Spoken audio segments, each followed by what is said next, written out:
আমার জীবনটা আমার বাবা ছিলেন একজন সরকারি কর্মকর্তা।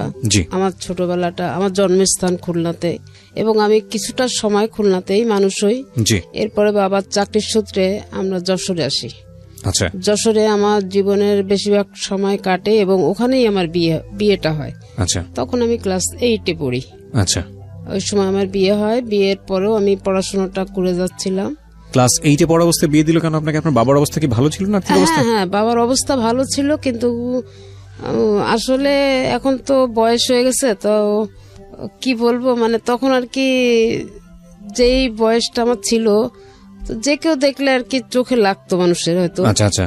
তো আমার আব্বার এক ফ্রেন্ড, তার ভাইয়ের জন্যই সে আর কি আমাকে পছন্দ করে। তো আমার বাবা ওই সময় রাজি হয় না বিয়েটা দিতে, কিন্তু ধরেন সন্ধ্যা 7টা থেকে এই নিয়ে আমার বাবার সঙ্গে আর কি তর্কতর্কি হতে থাকে। আচ্ছা, যে এতটুকু মেয়ে আমি বিয়ে দিব না, আমার ফ্যামিলি থেকে এটা খারাপ চোখে দেখবে, বা আমার মেয়ে আমাকেও খারাপ বলবে, আমার মেয়েটাকেও খারাপ বলবে। আচ্ছা। তো এইভাবে আর কি করতে করতে অনেক, মানে রাত তখন ভোর 4টা বাজে, এই অবস্থায় চলতেছে। জি। তো এক পর্যায়ে আমার বাবার কোনো মতামত আর তারা অপেক্ষা করলো না, যে আমার ভাসুর এখন, জি, সে আর কি আমার কোনো মতামতে, মানে আমার বাবার কোনো মতামতের বা আমার আম্মার কোনো মতামতের মূল্যায়ন না করে সে নিজে গার্জেন হয়ে তার ভাইয়ের সাথে আমাকে বিয়ে দিলেন। কে দিল এটা? আমার ভাসুর। ভাসুর মানে এটা তো কিভাবে সম্ভব? কারণ আপনার বাবা মা যদি রাজি না থাকেন তাহলে? না, এখন আমার বাবা দেখতেছে যে আমি এদেরকে ঘর থেকে বেরও করতে পারছি না, আবার এদেরকে হ্যাঁ বলতে পারছি না, না বলতেছি শুনতেছে না, আমি এখন কি করব? মানে সে তো একা। আচ্ছা।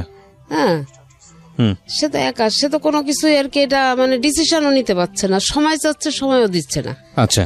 তো যাই হোক, একরকম জোরের পরে আর কি বিয়েটা হয়।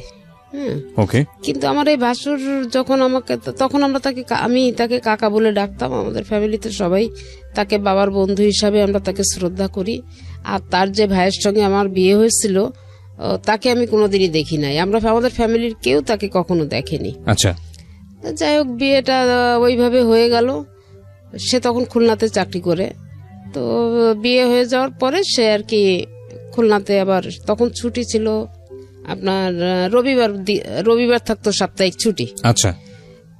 তো আমার বিয়েটা হলো রবিবারের দিনই, বিয়েটা হলো হওয়ার পরে সোমবারের দিন সকালবেলায় সে আর কি খুলনাতে তার কর্মস্থলে চলে যায়। জি। এরপরে আর কি আমাদের সঙ্গে, তখন তো আর ফোন টোনের কোনো ব্যবস্থা ছিল না, তখন ওই চিঠি পাত্রের মাধ্যমে যোগাযোগ।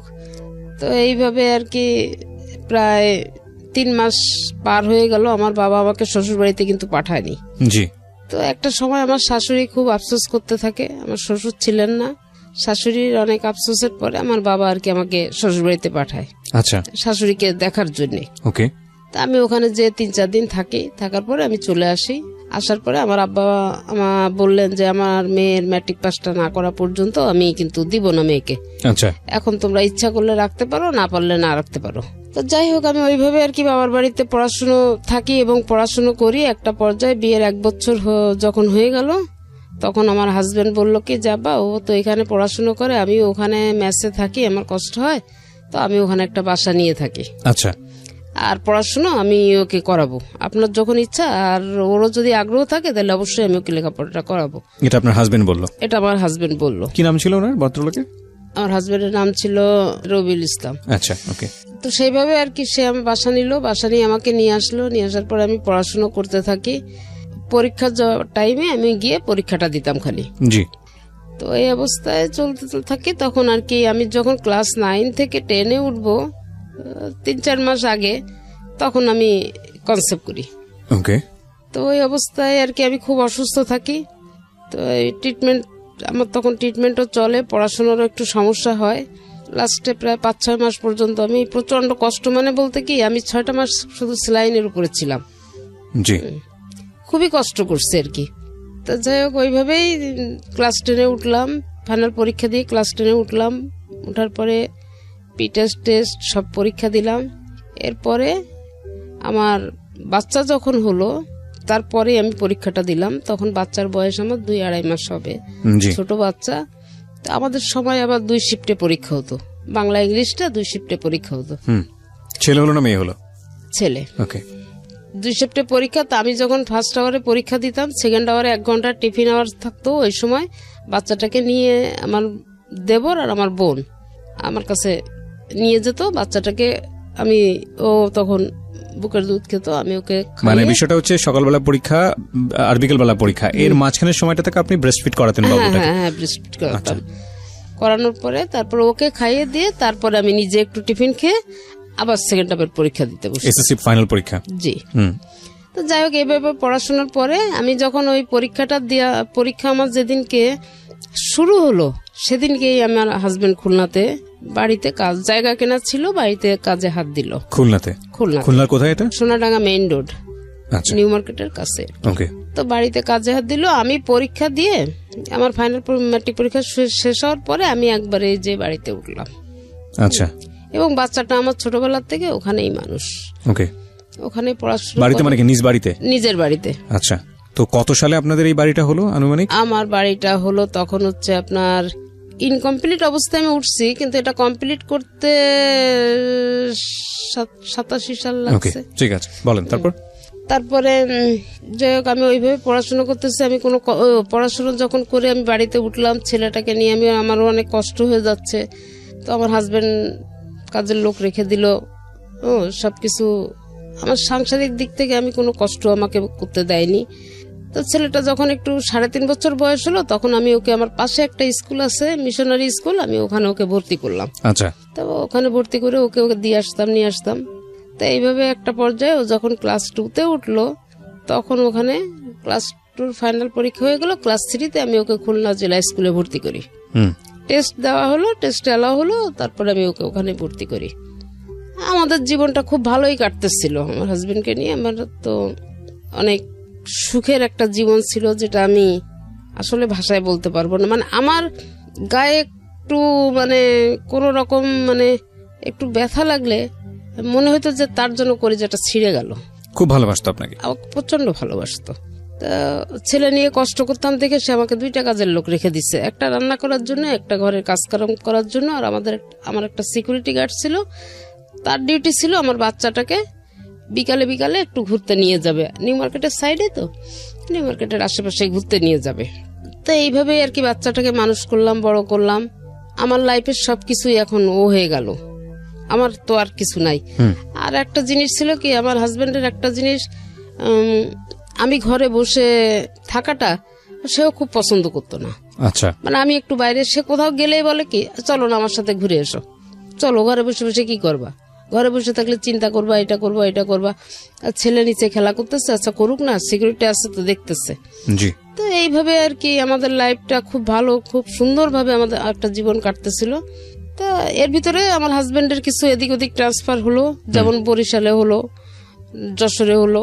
আমার বাবা কিন্তু ওই সময় যশোরেই আছেন আর কি। যাই হোক, ছেলে এইভাবে তো চলতেছে। আমি খুলনাতে থাকি, পরে উনি ট্রান্সফার নিয়ে ঢাকাতে চলে আসলেন 96 সালে। জি।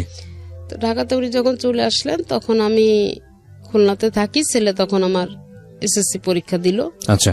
এবং যশোর বোর্ডের ভিতরে সে 72 জন স্ট্যান্ড করছে, তার ভিতরে সে একজন।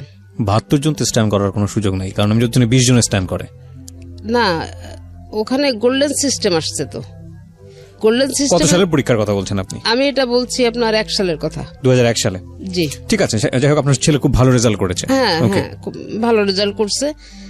তখন ওর বাবার ইচ্ছা হলো কি যে ঢাকাতে নিয়ে এসে সে পড়াশোনা করাবে এবং আমাকেও নিয়ে আসবে। আচ্ছা। তা আমার আবার ঢাকা শহরে বসবাসের জন্য আমার কিন্তু আসলে পছন্দ না। আমাদের খুলনাতে আমরা যতটা আরামে বসবাস করি বা আমরা যতটা ভালোভাবে থাকতে পারি, ঢাকার মানুষের জীবন আমার কাছে খুব কঠিন মনে হয়। এটা কি আপনি আগে থেকেই জানতেন নাকি আসার পরে? না, আমি আগে থেকেই জানতাম। যেহেতু আমার ভাই বোনরা আছে, আমি আসতাম, আসা যাওয়া করি। আপনি একদম 100% সত্যি কথা বলেছেন। বিশেষ করে শহরতলি এলাকায় যারা বড় হয়েছে, তারা ঢাকা শহরে এসে মানিয়ে নেওয়া খুব কঠিন। এবং এটাও আবার সত্য যে 2, 4, 10, 15 বছর যখন ঢাকা শহরে মানুষ অভ্যস্ত হয়ে যায়, তখন ঢাকা শহরের মানুষ আবার অন্য জেলায় গিয়ে থাকা সেটাও খুব কঠিন হয়ে যায়। হ্যাঁ। তো তখন আমার ওই হাজবেন্ড যখন এখানে আসলো, তখন সে বললো কি যে ছেলে তো ম্যাট্রিক পাস করছে, ভালো রেজাল্ট করছে, তো আমি তো ছিলাম না, তুমি তো সবকিছু করছো, আমার পক্ষ থেকে তোমার জন্য একটা ভালো গিফট থাকবে। ওই সময় ওই 1 সালে উনি ফার্স্ট আমাকে ওই ছেলের রেজাল্টের উপরে ভিত্তি করে আমাকে ফার্স্ট মোবাইল গিফট করে উনি। আপনাকে মোবাইল গিফট করলো? হ্যাঁ, আমাকে। আচ্ছা, যাক, আমি তখন ওই ছেলেকে উনি ঢাকাতে নিয়ে আসবে, এখানে কোচিং করাবে, ভর্তি আপনার করাবে। ছেলে কোন বিভাগে ছিল, মানবিক, সায়েন্স না কমার্স? সায়েন্স। সায়েন্সে ছিল। সায়েন্সে থেকে এত ভালো স্টুডেন্ট ছিল? হ্যাঁ, খুবই ভালো স্টুডেন্ট। ওকে। এখনো পর্যন্ত আপনি ওর হাতের লেখা দেখলে আপনি অবাক হয়ে যাবেন যে এত সুন্দর হাতের লেখা, কিন্তু ওর হাতের লেখাটা আমি ওকে শিখাইছি। Beautiful, beautiful. ঠিক আছে, আপনি এসএসসি পরে কি করলেন? ওই লেখাপড়া বন্ধ করে দিলেন? আমি লেখাপড়া বন্ধ না, হ্যাঁ, কিছুটা সময় গ্যাপ রাখলাম। আচ্ছা, ঠিক আছে, সামনের দিকে আগাই। তারপর? হ্যাঁ, তারপরে যখন আমি ছেলেকে জেলা স্কুলে দিলাম, তখন আমি ওই ছেলেকে যখন পড়াইতাম, আমি নিজেও টিচার পড়াতো, তারপরে তো আমাকে গাইড করতে হতো কিছুটা। তো ওকে যখন পড়াতে শুরু করলাম, তখন আর কি আমি নিজে আবার পড়াশোনা শুরু করি। এটা কি মানে এসএসসির আগে, ছেলের এসএসসির আগে না পরের ঘটনা? ছেলের এসএসসির আগের ঘটনা। ওকে। আমি আবার পড়াশোনা শুরু করি এবং আমি ওই সময় আবার যাই হোক, আমি পরবর্তীতে আর কি এটা আবার আমি এসএসসি পরীক্ষা দেই। এসএসসি দেন নাকি এইচএসসি? এসএসসি দিই। ম্যাট্রিক তো আপনি পাস করলেন? হ্যাঁ। তারপর আবার দিলেন? আবার দিলাম এই কারণে, আমার ভাসুর ছিলেন কলেজের প্রফেসর, তো তা বললো দেখো যে মানুষের ভবিষ্যৎ তো কিছু বলা যায় না, যদি পরবর্তীতে ওর চাকরিতে বাকরি কিছু করতে চায়, তো ওর যে এই গ্যাপটা, এই গ্যাপের জন্য দেখা যাবে যে ওর চাকরিতে অনেক সমস্যা হতে পারে বা নাও হতে পারে চাকরি। আচ্ছা। তা ও নতুন করে আবার শুরু করুক। আবার নতুন করে এসএসসি পরীক্ষা দিলেন? হ্যাঁ। পাস করলেন? হ্যাঁ, তখন আমি পরীক্ষা দিলাম, পাস করলাম, ম্যাট্রিক পাস করলাম, ইন্টার করলাম, ডিগ্রিও করলাম। তারপরে আমার ছেলে ম্যাট্রিক পাস করলো। আচ্ছা, ম্যাট্রিক পাস করলো। হ্যাঁ, আমরা যে গল্পে ছিলাম, যেখানটায় ছিলাম, যে আপনি ঢাকায় আসার কথা বলছিলেন আপনার জামাই। হ্যাঁ, তারপরে যখন ঢাকাতে চলে আসা হলো, এখানে কোচিং করার পরে ছেলে রাইফেলস পাবলিকে পরীক্ষা দিল, ভর্তি পরীক্ষা দিল, ওখানে টিকে গেল। আচ্ছা। তো টিকে যাওয়ার পরে ওর বাবা ওকে ওখানেই ভর্তি করলো এবং তখন আমাকে বললো যে এরকম ছেলে তো চান্স পেয়ে গেছে, তুমি ওখানে একা একা কি করবে, তুমি চলে আসো। আমার এটা খুব একটা বেশি ইচ্ছা ছিল। চলে আসো মানে কি? মানে আপনার জামাই তখন ঢাকাতে? হ্যাঁ, আমার জামাই তখন ঢাকাতে। উনি কি করতো? উনি হাউস বিল্ডিং ফাইন্যান্স কর্পোরেশনের চাকরি করতেন। আচ্ছা, ওকে। তো আপনি ওখানে একা একা কি করবেন, এই জন্য ঢাকায় আসতে বললেন? চলে আসতে বলছে, কিন্তু আমার এই বাড়ির মায়াটা ছেড়ে না আমি কোথাও গিয়ে থাকতে পারতাম না। আচ্ছা। তো তখন আমি, বাড়ি তখন কয়তলা হয়েছে আপনাদের? আমার বাড়ি অলরেডি তখন ডবল ইউনিটের 4 তলা। 4 তলা বাড়ি। আচ্ছা। তা আমি তখন আর কি তাকে অনেক বোঝানোর চেষ্টা করলাম যে তুমি ছেলে চান্স পেয়েছে ঠিক আছে, কিন্তু ওকে আমার হাতে ছেড়ে দাও, আমি ইন্টারটা এখানে খুলনাতে করাই, তারপরে ও ঢাকাতে যে অনার্স করবে। তা ওর বাবা আপত্তি করলো। হ্যাঁ, আপত্তি করলো। তখন আমি বললাম যে আচ্ছা ঠিক আছে। এই যে ইন্টারটা করাতে ঢাকাতে নিয়ে আসলো, তখন যেন ছেলে একটু কেমন হয়ে গেল। একটা পর্যায়ে ওর বাবা আমাকে বললো, ইন্টার পাস করার পরে ইন্টার লাস্ট সেকেন্ড ইয়ারে চলা অবস্থায় আমাকে একদিনকে বললো কি, ছেলে তো আমার কন্ট্রোলের বাইরে চলে যাচ্ছে, তুমি এক কাজ করো, তুমি ছেলে নিয়ে খুলনা চলে যাও। আচ্ছা, একবার ইন্টার পরীক্ষার আগ মুহূর্তে এটা? হ্যাঁ। তখন আমি বললাম কি যে আমি তো প্রথমে তোমাকে এই জিনিসটা বলছিলাম, তুমি আমার কথাটা তো শুনলা না, এখন তো নিয়ে আসছো, এখন এই মুহূর্তে তো আমি নিয়ে যেতে পারবো না ছেলে। তা বললো কি যে তাইলে আমি এখন কি করব, কারণ আমি সারাদিন অফিসে থাকি আর তুমি এই ঢাকা খুলনা দৌড়াদৌড়ি করতে থাকো, ছেলে কি করে না করে আমি তো কিছু বুঝি না। এরপরে আমি এখানে একটু অবজেকশন দিলাম যে না, ও ইন্টারটা করুক, তারপরে দেখা যাবে কি করা যায়। তো ইন্টারটা পাস করলো, রাইফেলস পাবলিকের থেকে ইন্টারটা পাস করলো। পাস করার পরে রেজাল্টটা কেমন ছিল? এসএসসির মতো ছিল নাকি খারাপ হলো? হ্যাঁ, রেজাল্টটা ভালো ছিল। তো ওর যেদিন রেজাল্ট হবে তার আগের দিন আছে আসানুল্লাহ প্রাইভেটে আর কি অনার্সের জন্য পরীক্ষা হলো। আচ্ছা। কিন্তু তখনও ইন্টারের রেজাল্ট হয়নি। আচ্ছা, ইন্টারের রেজাল্ট না হলে পরীক্ষা হয় কিভাবে? হ্যাঁ, এটা হলো এবং ও পরীক্ষাও দিল। ওকে, ইন্টারেস্টিং। যেদিনকে ওর ইন্টারের রেজাল্ট হলো সেদিনকে আসানুল্লাহর রেজাল্ট হলো। ছেলে এদিকে ইন্টারও পাস করে গেছে, ওদিকে আসানুল্লাহ এসে চান্স পেয়ে গেছে। আচ্ছা।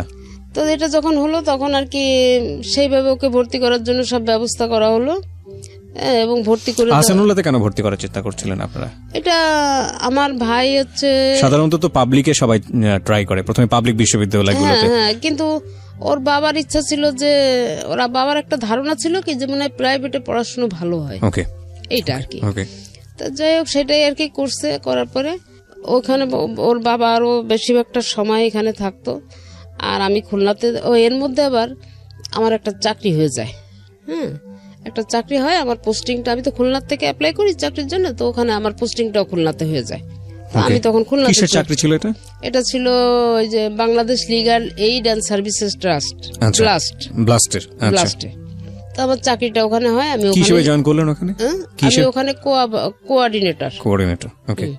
তা আমি ওখানে আর কি জয়েন করি। আর বাবা ছেলে ঢাকাতেই থাকে। আমার ওখানে চাকরির বয়স যখন আমার 1 বছর হলো, তখন আর কি আমি প্রতি মাসের 7 বা 8 তারিখে আমি ওই খুলনা থেকে আমার রিপোর্ট নিয়ে আমার হেড অফিসে আসতে হতো। আচ্ছা। তো আমি সেইভাবে আসবো। হঠাৎ করে 4 তারিখে আমি আসি, 7-8 তারিখে আমাকে 4 তারিখে, জুন মাসের 4 তারিখে আমাকে ফোন করে বলতেছে যে আমার না শরীরটা ভালো না, তুমি একটু তাড়াতাড়ি চলে এসো। আপনার জামাই বলছে? তখন আমি বললাম, কত সালে এটা? এটা হয়েছে 7 সালে, 2007 সালে। 2007 সালে। তা আমি বললাম কি, তোমার যদি বেশি সমস্যা হয় আমি এখনো চলে আসতে পারবো, কারণ কোনো সমস্যা আমার নাই। তা বলতেছে না, বেশি তেমন কোনো কিছু না, তুমি ধীরে সুস্থে যেরকম আসো এইভাবে আসো। তাই আমি বললাম আচ্ছা ঠিক আছে। এখন আমি না আসার আগে আপনাকে আমার একটা প্রশ্ন আছে, সেটা হচ্ছে আপনার বাড়ি ভাড়া কত আসতো ওই সময়টাতে? 15 থেকে 16,000 টাকা। 15 থেকে 16,000 টাকা পুরো বিল্ডিং মিলে? হ্যাঁ, পুরো টোটাল বিল্ডিং। আর আপনার জামাই তো জব করতোই। জি। তো আপনার জামাইও তো মোটামুটি ভালো অঙ্কেরই বেতন পেত, আমি যদি ভুল না করে থাকি। তো তারপরও আপনার জব করার, আমি বলছি না আপনি জব করেন, সেটাতে আমার কোনো প্রশ্ন নাই, কিন্তু মানুষ তো সাধারণত আমাদের সামাজিক বিন্যাসটা তো এরকমই যে প্রয়োজন না থাকলে আসলে মেয়েরা তেমন একটা জবে যান না, এটাই আমরা দেখে থাকি। তো আপনার তো বোধহয় সেরকম ক্রাইসিস ছিল না অর্থে? না। তো তারপরেও আপনি কেন জবে গেলেন? কেন গেলাম এটাই হচ্ছে যে আমার বাড়িতে, আমি যে ঢাকাতে আসছি, আমার বাড়িতে যে কেয়ারটেকার রেখে আসছি, এই কেয়ারটেকারটা আমার বিদ্যুৎ বিল নিয়ে অনেক ঝামেলা করে ফেলছে। তো ঝামেলা করে ফেলার পরে একটা পর্যায়ে আমরা দুজনে বসে আলাপ করলাম কি, যে এরকম অবস্থা হলে তো এরকম বিদ্যুৎ নিয়ে ঝামেলা করলে তো প্রায় বিদ্যুৎ অফিস থেকে এসে লাইন টাইন কেটে দেওয়া, ভাড়াটেদের সমস্যা, আর এই খুলনা থেকে আমি, এই ঢাকা থেকে আমি যে এইভাবে তো সমস্যার সমাধান করা ঠিক মানে সম্ভব হয় না, এটা খুবই কঠিন একটা ব্যাপার। তখন আমার হাজবেন্ড বললো কি যে আচ্ছা দেখি কি করা যায়। তারপরে যখন আমার ওই চাকরিটার জন্য আমি অ্যাপ্লাই করছি, এটা তার আগ্রহে করছি। তো তখন ওই আগ্রহটা স্যার এই কারণেই ছিল যে যদি খুলনাতে আমার চাকরিটা হয় আর আমি খুলনাতে থাকতে পারি, তাহলে আমার বাড়িতে কেয়ারটেকারের দরকার হবে না, আমার নিজের তত্ত্বাবধানে আমার বাড়িটা থাকবে, কোনো ঝামেলা ঝঞ্ঝাট হবে না। তো এটা বললাম। তখন আমি আর কি, যখন চাকরিটা হলো, বলুন তারপরে। তো আমি অফিস থেকে বাসায় গেছি। বাসায় যাওয়ার পরে আর কি এমনি উনি মানে নিজে যখন দুপুরে সকালে যে অফিসে গিয়ে আমাকে একটা ফোন দিত, বা বাসা থেকে বের হওয়ার সময় ফোন দিছে, দুপুরে যখন সে খেতে বসবে তার আগে, এই অফিসেই তো খাওয়া দাওয়ার সিস্টেম ছিল তার, অফিস দুপুরে খাওয়া দাওয়ার আগে আমাকে ফোন দিত। কারণ আমি না খাওয়া দাওয়ার প্রতি আমার আবার একটু খুব অনীহা। মানে অনীহা বলতে কেমন, এই বাচ্চাদের মতো আমাকে জোর করে ধরে কেউ খাওয়াইতে পারলে মনে ভালো হয়, কারণ একা একা থাকি তো। খুবই আমার ভাতটা মোটেই আমার একেবারে পছন্দ ছিল না, আচ্ছা এরকম আর কি। তো আমার যে পার্মানেন্ট কাজের লোকটা ছিল, ওকে সবসময় এটা সে সতর্ক করে দিত, এবং ওই খাওয়ার আগে আমাকে খালি জিজ্ঞেস করতো তুমি যে কোথায় আছো, অফিসে, তা খাওয়া দাওয়া কি করছো, তা না, বাইরে বেরোয় দেখো সামনে ভালো কোন রেস্টুরেন্টে বসে খেয়ে নাও। আচ্ছা ঠিক আছে খাবো। আমি আরো বরং উল্টা রাগ করতাম তার উপরে, যে কি আমাকে কি ছোট মানুষ পাইছো নাকি, তুমি এরকম করো কিসের জন্য। এখন আমাকে বললো যে ঠিক আছে তোমার এখন আসার দরকার নেই, তুমি তাহলে 7 তারিখেই আসো। তা আমি বললাম আচ্ছা ঠিক আছে। এখন আমার ছেলে তো এখানে আছে, তো 4 তারিখেই, এই কথা 4 তারিখ দুপুরে আমার সঙ্গে হলো। আমি যখন অফিস থেকে বাসায় আসছি, বাসায় এসে তখন তো মোবাইলে কার্ড সিস্টেম, আমি বাসায় এসে রেস্ট নিয়ে আমি মোবাইলের দোকানে যাই, আমি কার্ড কিনতে গেছি। তখন আমাকে আমার ছেলে ফোন দিয়ে বলতেছে আব্বুকে নিয়ে আমি একটু শ্যামলীতে আসছিলাম, এই সংসদ ভবনেই থাকতো আর কি। তা বলছে যে আব্বুকে নিয়ে আমি শ্যামলীতে আসতেছিলাম, তো এই সময় আর কি আব্বু একটু কাশি দিল, বুকে ব্যথা করতেছে। আচ্ছা। তো বুকে ব্যথা করলে আমি সাথে সাথে সরোয়ার দিদি নিয়ে ডাক্তার দেখালাম। তো তুমি যদি কি হয় আমি তোমাকে জানালে তুমি রওনা দিও। আচ্ছা। তাই আমি বললাম আচ্ছা ঠিক আছে। তো এর মধ্যে আর কি 10-15 মিনিট পরে ছেলে আবার ফোন ব্যাক করলো। ফোন ব্যাক করার পরে আমি বলছি কি ব্যাপার, তো বলছে আম্মু ডাক্তারের কাছে নিলাম, ডাক্তার যখন আব্বুকে দেখে কি করলো, আমাকে তো ভিতরে ঢুকতে দেয়নি, তো দেখলাম যে একটা হুইল চেয়ারে আব্বু সেন্সলেস অবস্থায় উপরে নিয়ে গেল। তারপরে 10-15 মিনিট পরে ছেলে আমাকে আবার ফোন দিল, দিয়ে বলতেছে আম্মু আব্বুর অবস্থা বোধহয় ভালো না, আমাকে ডাক্তার বললো 2টো ইঞ্জেকশন এনে দিতে। তো আমি 2টো ইঞ্জেকশন এনে দিছি, আব্বার বুকের ওখানে ইঞ্জেকশন 2টা পুশ করছে, আর আব্বাকে ক্যাবিনে দেওয়া হয়েছে, কোনো সেন্স নাই, তুমি রওনা দাও। তো ওই মুহূর্তে আমি আর কি সাথে সাথে আমি টিকিট করে আমি 9:45 আগে কোনো গাড়ি পাই না। তো আমি বাসা থেকে যে আমার কাজের মেয়েটা আমাকে গুছাই দিল, আমি রেডি হয়ে স্ট্যান্ডে আসলাম, গাড়িতে উঠবো, আমার ব্যাগ দেওয়া হয়ে গেছে, আমি উঠবো। ঠিক সেই মুহূর্তে আমার ভাসুরের ছেলে, তারাও ঢাকাতেই থাকে, ও ফোন করে আমাকে বলল যে চাচি কোথায় আছেন? তাই আমি বললাম আমি গাড়িতে উঠতেছি। বললো আপনার আসার দরকার নাই, চাচা মারা গেছে। শুধু এই কথাটুকু শোনার পরে আমি আর কিছু বলতে পারি না। তো একেবারে সুস্থ একটা মানুষ ছিলেন, হঠাৎ করে হার্ট অ্যাটাক করেছে। হ্যাঁ, একদম হঠাৎ করে, মানে আসরের নামাজ পড়ে বাসা থেকে বের হয়েছে, উনি শেভ করে বাসায় গিয়ে মাগরিবের নামাজ পড়বে। আচ্ছা, এই ছিল তার টার্গেট। কিন্তু ওই যে আসরের নামাজটা পড়ে আসছে আর মাগরিবের আজানটা দিছে, সে আমরা কষ্ট পাচ্ছি, নিশ্চয়ই কষ্ট পাওয়ার মতোই বিষয়, প্রতিটা মৃত্যুই আমাদেরকে কষ্ট দেয়, কিন্তু জীবন যেরকম সত্য, মৃত্যু সেরকম শাশ্বত সত্য। একটা অদ্ভুত বিষয় হচ্ছে যে প্রকৃতিতে যার প্রাণ আছে তার মৃত্যু ঘটবেই, এটা খুব স্বাভাবিক। কিন্তু আমাদের ব্যক্তি জীবনে আমরা মৃত্যুকে স্মরণ করি না, এবং করি না বলেই দেখবেন যে আসলে প্রতি মুহূর্তেই অনেক ধরনের ভুল ভাল করে ফেলি। চিন্তা করে দেখুন, আপনি একটা মানুষ, এই মুহূর্তে যারা আমার রেডিওটা শুনছেন, লাখ লাখ মানুষ আপনারা শুনছেন, লাখ লাখ মানুষ, কিন্তু একবার যদি খুব খুব মানে গভীরভাবে একটু চিন্তা করে দেখেন যে এমনও হতে পারে আজকের এই অনুষ্ঠানটি আপনার জীবনের শেষ শোনা অনুষ্ঠান, কিংবা এই রাতটি আজকে আপনার জীবনের শেষ রাত, কিংবা আমি কিবরিয়া আমার জন্য হয়তোবা এটা আজকের জন্য মানে আজকের মতো শেষ অনুষ্ঠান হতেই পারে। যে কোনো মুহূর্তে এমন হতে পারে যে এই অনুষ্ঠানটা করে বাড়ি ফিরতে পারবো না, সৃষ্টিকর্তা হয়তো বা নিয়ে যাবেন। তো এই যে মানে ফিলটা, এটা যদি আমাদের মধ্যে থাকে, তাহলে আমাদের দ্বারা আসলে খুব বেশি খারাপ কাজ করা মানে সম্ভবই না আসলে, কারণ যে কোনো মুহূর্তে আমরা চলে যাব, যে কোনো মুহূর্তে আমরা মুসাফিরের মতো, প্রত্যেকটা মানুষ আসলে আমরা মুসাফির, এবং খুব অল্প সময়ের জন্য এসেছি, যে কোনো মুহূর্তে আমরা চলে যাব। কিন্তু অদ্ভুত বিষয় হচ্ছে আমরা এটা চিন্তা করি না, এবং এই চিন্তাটা যদি আবার খুব গভীরভাবে করা শুরু করি, তাহলে জীবনের সামনের দিকে এগোনোও খুব মুশকিল। হ্যাঁ, যাই হোক, এটাই মানে ওনার মৃত্যুটা দেখুন, মানে অচিন্তনীয়, মানে কোনোভাবেই চিন্তা করা যায় না, তাই না? মানে শেভ করে জাস্ট মাগরিবের নামাজ পড়বে, এই তার আগ মুহূর্তে, নামাজের আগেই তাকে আল্লাহ, এবং সে কাজের বুয়াকে বলছে যে আমি গোসল করে আম খেয়েছে, আম খেয়ে বলছে যে আমি যাচ্ছি, আমি এসে আম খাবো, তুমি কেটে রেখে চলে যাও। আম খাওয়ার সুযোগটাও তার হয়নি না। এই হচ্ছে পৃথিবী, খুব অল্প কিছুদিনের জন্য। তারপরও কত কলহ, কত অন্তর্দ্বন্দ্ব, কত ঝামেলা, কত রেশারেশি। আর একটা গুণ, তার অনেক গুণই ছিল, তার ভিতরে সবচেয়ে বড় যে গুণটা, আমি বিয়ের পর থেকে তাকে পারতপক্ষে কোনোদিন আমি খুব কম সময় কাজা নামাজ পড়তে দেখছি, কখন নামাজ সে কিন্তু করেনি। মাশাআল্লাহ। এমনকি যদি সে আমাকে বাইক নিয়ে বেরোতো, আমাদের মানে আমরা দুজনেই বাইকে বেরোতাম, এমনকি যদি সে বাইকে আজানে হলে আমাকে কোথাও একটু দাঁড় করায় রেখে বাইক সে মসজিদে ঢুকছে, আমি কিন্তু বেরোয় আসার পরে চিল্লাচিল্লি করতাম যে এটা কোন ধরনের অবস্থা। ঢাকা শহরেও তুমি আমাকে এরকম করো, বাইক শুদ্ধ রাস্তার পাশে দাঁড় করাই দিয়ে তুমি নামাজ পড়তে গেছো, কারণ বাইরে বাসায় গিয়ে কি পড়তে পারতো না? খুব ভালো একটা প্রসঙ্গ নিয়ে আসছেন। আমি নিজেও বাইক চালাই, নিজেরও 2-1টা অভিজ্ঞতা আছে এরকম। আমি একটু জাস্ট সবাইকে একটু বলতে চাই, বিশেষ করে অনেকেই আছেন এতে হয়তো মনক্ষুণ্ণ হন, বিশেষ করে স্ত্রীরা হয়তো মনক্ষুণ্ণ হন, কিন্তু আমার মনে হয় বাইরে থেকে আপনাদের জন্য দুটো উপলব্ধির একটা ব্যাপার আছে। একটা হচ্ছে যে হাজবেন্ড নামাজ পড়ছেন, আপনি পড়ছেন না, সেটা বড় কথা না, আপনার নিজেরও পড়া উচিত, সে একটা উপলব্ধি যদি আপনি ধর্মকর্ম মানেন। আরেকটা যেটা হচ্ছে, কেউ যদি করেন এরকম, আপনার জন্য হয়তো একটু অসুবিধাজনক হতে পারে, কিন্তু এটা কিন্তু আপনার সোয়াব হবে, আপনি তাকে সুযোগ দিচ্ছেন, একটু ধৈর্য ধরে অপেক্ষা করা উচিত। হ্যাঁ, সুতরাং আর যদি বেশি চাপ দেন, তাহলে ওই যে লোকটি নামাজ পড়তে যাচ্ছে, সে কিন্তু নামাজের মধ্যেও কনসেন্ট্রেট করতে পারবে না, ভাববে যে বাইরে কিনা কি হলো, বের হওয়ার পরে হয়তো বকাঝকা শুনতে হবে। এটা করা উচিত না, এটা গুনাহের ভাগীদার হয়ে যায় অনেকেই।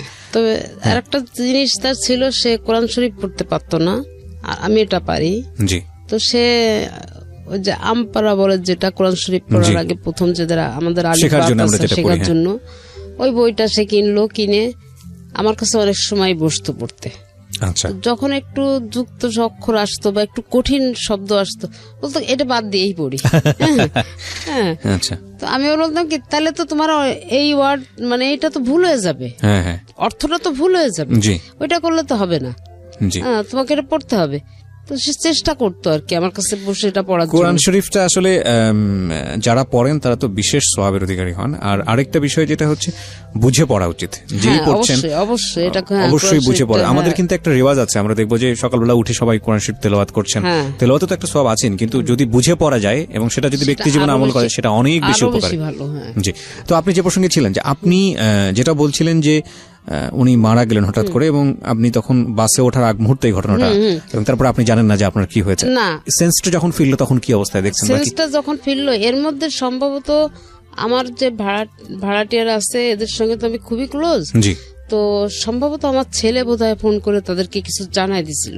জি। তো আমি যখন ওইখানে ফোনে কথা বলতেছি তখন আমি দেখি যে আমার বিল্ডিং এর লোকজনগুলা সব 7টা ফ্যামিলি, তো 7টা ফ্যামিলি দেখি যে এরা সব রিক্সা ভরে আসতেছে, আমি ওদের দিকে তাকায় আছি আর ফোনে কথা বলতেছি। এরপর আমি আর কিন্তু ওই খবরটা শোনার পরে আমি আর কিছু বলতে পারি না, আমার হাত থেকে ফোন টোন সব ছুটে গেল। তো যাই হোক, ওরা দেখি যে পরবর্তীতে যখন আমার সেন্স আসছে তখন আমি দেখি যে আমি আমার বাসাতে আমি খাটের উপরে আমাকে শোয়া রাখা হয়েছে। কত সালের ঘটনা এটা? এটা 7 সালের জুন মাসের 4 তারিখের। আচ্ছা, 2007 সালের জুন মাস। হ্যাঁ। তো ওইভাবে আর কি রাতটা ওখানে বাড়িতে আমার বাড়িতে আমি কাটাই। এদিকে আমার ভাই বোন যারা আছে তারা সবাই মিলে, ছেলে সহ ভাই বোন সবাই মিলে তার ডেড বডি গ্রামের বাড়ি আমার যশোরের শ্বশুর বাড়ি ওখানে নিয়ে যায়। আপনি কি ওই সময় জাননি? আমি রাতে যাইনি, আমি ভোরবেলা উঠে, মানে এরা তো ঢাকা থেকে লাশ নিয়ে যাবে, আমাকে ছেলে বললো কি তুমি ভোরে আসো। রওনা দিও। হ্যাঁ। আচ্ছা। আর ওর ফ্রেন্ডদেরকে বলে রাখছে যে এরকম তোরা মাইক্রো ভাড়া করে আম্মুকে গাড়িতে উঠাই দিস, আর সাথে কে কে আসতে চায় তাদেরকে দিয়ে মোটামুটি গাড়িটা হুম। রওনা করে দিস, আমি এখান থেকে আম্মুকে নামাই নিব। জি। তো সেইভাবে আমরা, আপনার ছেলে তখন কিসে পড়ছে? হাসানুল্লাহতে? হ্যাঁ হ্যাঁ, আচ্ছা। তো তখন আর কি আমি চলে আমার মা, আম্মা, আমি এবং আমার ওখানে আশেপাশে আরো এক অফিস কলিগ 5 জন আছে, তারা অনেক ভাড়াটিয়া, সবাই মিলে মোটামুটি 2টা মাইক্রো নিয়ে আমরা বাড়িতে আসি, যশোরে আসি। জি। আসার পরে আমি যখন বাড়িতে আসি ওই গাড়িতেই আমি সেন্সলেস হয়ে যাই আর কি। যখন আমাদের বাড়ির রোডটা ঢুকে না তখনই আমি সেন্সলেস। তো ওই অবস্থায় আমাকে বাড়িতে ঢুকানোর পরে কিভাবে কি করছে না করছে আমি জানি না। তো যখন আমার সেন্স আসলো আমাকে ধরে নিয়ে আমাদের উঠানের ভিতরে নিয়ে গেল, দেখলাম আমার হাজবেন্ডকে তখন গোসল করাচ্ছে। আমাকে পাশে একটা চেয়ার দিল, আমি বসলাম, তাকে গোসল করাচ্ছে, কিন্তু আমি কোনো কথা বলতে পারছিলাম না। তো গোসল করানোর হয়ে গেল, কাপড় টাপড় আমার সামনেই কাপড় টাপড় পরালো, সবকিছুই করলো।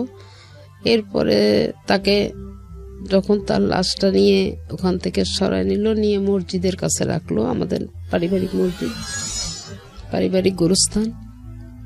তো মসজিদের কাছে যখন রাখছে তখন প্রচন্ড একটা ঝড় আসলো, কোনো বৃষ্টি না, এত পরিমাণ একটা বাতাস আসলো যে কেমন যেন তোলপাড় হয়ে গেল, মানে 2-5 মিনিটের ভিতরে।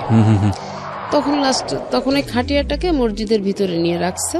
তারপরে যখন ঝড়টা কমলো তখন তাকে বাইরে নিয়ে আসা হলো জানাজার জন্য। তা আমাকে নাকি ওখানে নিয়ে গেছিল তাকে দেখানোর জন্য, কিন্তু আমি দেখতে পারি নাই, মানে আমার সেন্স ছিল না। বুঝতে পেরেছি, মানে হ্যাঁ, আমি দেখতে পারি নাই। তো ওই অবস্থায় আমাকে ওখানে একটু রাখলো, কিছুক্ষণ পরে আমাকে আবার ঘরে নিয়ে আসা হলো। পরে জানাজা হলো, মাটি হলো, সবকিছুই হয়ে গেল। এরপরে 3 দিন পরে আমি বাড়িতে সব মিলাট দিয়ে আমরা সুস্থভাবে আমি খুলনাতে আবার ফিরে আসি। যেদিন আমি খুলনাতে ফিরে আসি ওই দিনকে রাতে ফিরে আসার ব্রেন স্ট্রোক, না মাইন্ড স্ট্রোক করে। আচ্ছা, মাইল্ড স্ট্রোক, যেটাই হোক না কেন ব্রেন ছিল। হ্যাঁ, স্ট্রোক করে। তো রাত 12টার পরে ঘটনা ঘটে। তো আমার একটা ভাড়াটিয়া ছিল অল্প বয়সী, তো ছেলেটা ও আবার আমাদের ওখানের একটা ক্লিনিকের চাকরি করে। জি। ও তাড়াতাড়ি করলো কি, ওইটা হচ্ছে গিয়ে অ্যাম্বুলেন্স খবর দিয়ে আমাকে সাথে সাথে হার্টের একটা ডাক্তার ওনার ক্লিনিকে নিয়ে গেল। জি। নিয়ে ওখানে 2 দিন রাখা হলো। রাখার পরে আমি যখন একটু সুস্থ হয়ে কথা বলতে পারছি তখন খালি একটা কথাই বললাম যে আমাকে বাসায় নিয়ে চলো, আমি এখানে থাকবো না, আমাকে বাসায় নিয়ে চলো। মানে আমি বাসায় আসার জন্য খুব অস্থির। জি। তখন আমাকে বাসায় নিয়ে আসলো। এই আস্তে আস্তে আস্তে আস্তে আমি চাকরিটাও ছেড়ে দিলাম। আমি কিন্তু ওই মুহূর্তেই চাকরিটা ছেড়ে দিলাম। চাকরিটা ছেড়ে দিয়ে আমি ওইভাবেই আছি। মানে আমি যেন কেমন একটা হয়ে যাচ্ছি তখন থেকে। আচ্ছা, আমার ভিতরে আস্তে আস্তে পরিবর্তনটা আসতে শুরু করে, এবং পরিবর্তনটা আস্তে আস্তে তখন আমি দেখি কি যে আমার ছেলেটাও যেন কেমন হয়ে যাচ্ছে। তখন চিন্তা করলাম যে আমি তো গেলাম, ছেলেটাও নষ্ট হয়ে যাচ্ছে, নষ্ট হয়ে যাবে। এইভাবে ঘরের ভিতরে সারাদিন দরজা আটকায় দিয়ে যে খাওয়া নেই দাওয়া নেই পড়ে আছে খুলনাতেই। তা আমার আম্মাকে বললাম যে মা তুমি আসো আমার কাছে, নাহলে তো আমি পাচ্ছি না। তা আম্মা আমার কাছে অনেকদিন ছিল আর কি। তো থাকার পরে যাই হোক ওই রান্না বান্না করতো বা ছেলেটাকে একটু খাওয়াইতো, আমাকে ওরকম খাওয়ার কথা বললে আমি চিলাচিলি করে উঠতাম। তো এইভাবে আর কি আমাদের মোটামুটি যাচ্ছে। তখন আর কি ওই যে আমার 3 তলা ভাড়াটি আছে, জি, এই হচ্ছে ওই 3 তলাতে থাকে। তখন আর কি ওই ছেলের ওই অবস্থা দেখে আমাকে একদিনকে বলতেছে, আচ্ছা ছেলেটা এই অবস্থা, ছেলেটার তো আসলে পাগল টাগল হয়ে যাবে, তো ওকে একটা কাজ কামে তো দিতে পারতেন। তাই আমি বললাম ভাই আমার এখন ওই ধরনের মন মানসিকতা নাই যে আমি ওকে কাজে দিব, এখন আমি নিজেই চলতে পারছি না, তো আর একটু সুস্থ হই তারপরে দেখি চিন্তা ভাবনা করবো। আচ্ছা, তখন ওই মুহূর্তে উনি বলতেছে আমার অফিসের ম্যানেজারটা চলে গেছে, তা আমার অফিসে কেউ একটু কাজ করবে। আমি বললাম যে ঠিক আছে আপনি ওর সাথে একটু কথা বলেন। তখন আর কি ওকে ডাক দিলাম, ও আসার পরে ওর সঙ্গে কথা বললো। তো ও বললো ঠিক আছে কাকু, আমি আপনার অফিসের যে কয়দিনের সমস্যা আমি করে দেই। না কিন্তু ওর তো লেখাপড়া করার কথা তখন। কিন্তু ও লেখাপড়া ছেড়ে দিল, বাবার মৃত্যুর পর লেখাপড়া ছেড়ে দিল। এটা তো একবারেই মানে আমার কাছে বেমানান ঠেকছে। এত ভালো স্টুডেন্ট হঠাৎ করে লেখাপড়া কেন ছেড়ে দেবে? তখন আমি ওই তো এই যে কাজের ভিতরে তখন আমি ওকে বুঝাতে লাগলাম যে তুমি না আর যাই করো তুমি লেখাপড়াটা করো। তো অনেক ওই গ্যাপ দিল, মানে একটু গ্যাপ গেল, গ্যাপ যাওয়ার পরে অনেক বুঝাতে তখন ও আবার আমাকে উল্টা বুঝাতে লাগলো। কি বুঝাতো? সবাই দেখে দিয়ে সবকিছু হয় না। হ্যাঁ, আমার পড়াশোনা করতে এখন আর ভালো লাগে না, একটা সময় ভালো লাগছে, এখন ভালো লাগে না, তুমি কেন আমাকে জোর করো? হ্যাঁ, আচ্ছা দেখবো, তুমি বলতেছো তখন আমি চিন্তা করে দেখবোই করব। পরে যাই হোক এইভাবে আর কি মোটামুটি অনেক কষ্ট করে আমি অনেক চাপের মুখে রেখে ভালোবেসে বুকে ঝুঁকে আদর যত্ন যাই করার করে টরে মোটামুটি অনার্সটা করাই দিলাম।